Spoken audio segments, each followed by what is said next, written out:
So my name is Walker Mahoney. I was born with a genetic disease called sickle cell disease. With regards to RP, my son was diagnosed a week prior to his 15th birthday. My name is Teddy Lemire. I started getting sick, it was about 2012. I grew up in Africa and I was born with this disease. And I would watch the sunset and the sunrise whilst I was crying. I went from being able to hike mountains to not being able to walk myself to the bathroom. I just physically couldn't keep going, like my muscles were just spent. Every doctor that I went to here, they really had no idea. Now they're starting to say, well, it's in your head or you're under stress. We haven't even taken off our coats yet. The nurse practitioner that took us into the office took a look at his ear, and she says, your son is going to have surgery tonight. After his biopsy, they told us that he had to stay in the hospital for a week for observation.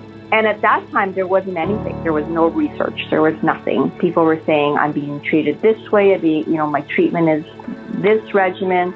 And it was all different. I called NIH and I went in. They told me what the protocol was, and it was a bone marrow transplant. I finally did get into NIH. And while I was there, they were able to identify several things that could have easily taken my life had they not been addressed. I got a hold of Dr. Marcella Ferrada. She had applied to put the relapsing polycythemia study. We were one of the first ones to be put on that list. So that's when we started going to the NIH. I went into NIH and the bone marrow transplant was done. I was there for like almost 2 or 3 months. My last couple of weeks, I was about to get out, and I realized that my bills hadn't been paid.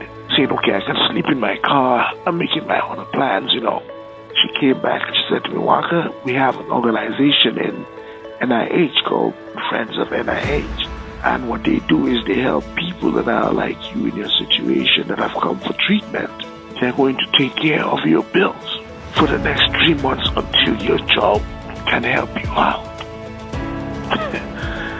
Oh my God. The Friends grant was a godsend because we were actually just ready to pull out of the research just because it got expensive. The kindness and the love and the support was overwhelming because until then, it was hard to find people that even really take you seriously. I don't know how I would have gotten there without that help. To say that Friends of Patients of NIH saved my life is kind of an understatement. It really, literally saved my life.